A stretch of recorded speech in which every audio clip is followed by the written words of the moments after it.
Marie Portolano, ancienne journaliste sportive sur Canal+, évoque quelques moments difficiles de sa carrière dans son livre « Je suis la femme du plateau ». 3 ans après la diffusion de son documentaire choc Je ne suis pas une salope, je suis une journaliste, Marie Portolano revient sur le devant de la scène, cette fois avec le livre Je suis la femme du plateau, sorti le 13 mars. L'occasion pour l'ancienne journaliste de Canal+, qui présente désormais Télématin avec Thomas Soto sur France 2, de préciser le message qu'elle voulait faire passer, parasitée par ce qui est rapidement devenu l'affaire Pierre Ménès. Quand le documentaire est sorti, il a provoqué une vague médiatique folle, explique-t-elle dans un entretien accordé aux médias Simone. Finalement, tout le monde s'est caché derrière un seul exemple et le système a refusé de se remettre en question. Donc je me suis dit, non, ce n'est pas ce que je voulais dire. Le système doit se déconstruire en intégralité. Une fois que le système sera déconstruit, les individualités pourront se remettre en question. T'as un cul, on serait bien dedans. Si elle précise ne pas être en combat contre les hommes, ce sont tout de même certains d'entre eux qui lui ont fait vivre des moments difficiles, voire traumatisants. L'animatrice, qui révélait récemment avoir été agressée sexuellement à l'âge de 17 ans, revient notamment sur plusieurs épisodes marquants de sa carrière, comme ce jour où son rédacteur en chef l'a croisée dans un couloir et lui a glissé « Dis donc, t'as un cul, on serait bien dedans ». Un exemple parmi tant d'autres, dit-elle, on a reçu des phrases difficiles à entendre, du genre « Déjà tu es là parce que tu es une femme, donc tu nous as piqué notre travail ». Et après, évidemment, toutes les allusions sexuelles, du genre « Ah non, mais si elle a réussi à avoir cette interview, c'est qu'elle l'a forcément sucé ».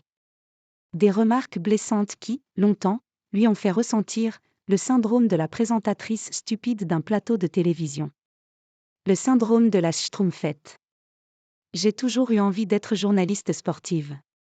Quand j'ai commencé, j'ai assez vite déchanté, avoue-t-elle.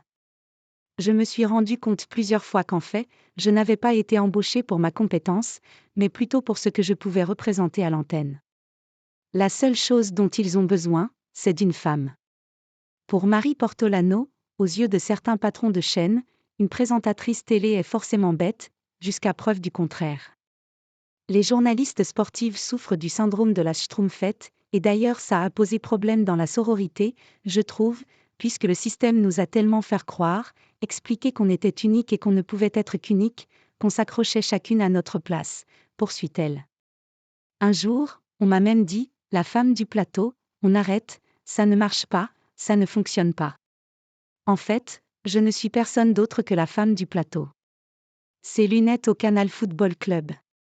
Mais la présentatrice de 38 ans le concède à travers une anecdote, elle a participé à ce système.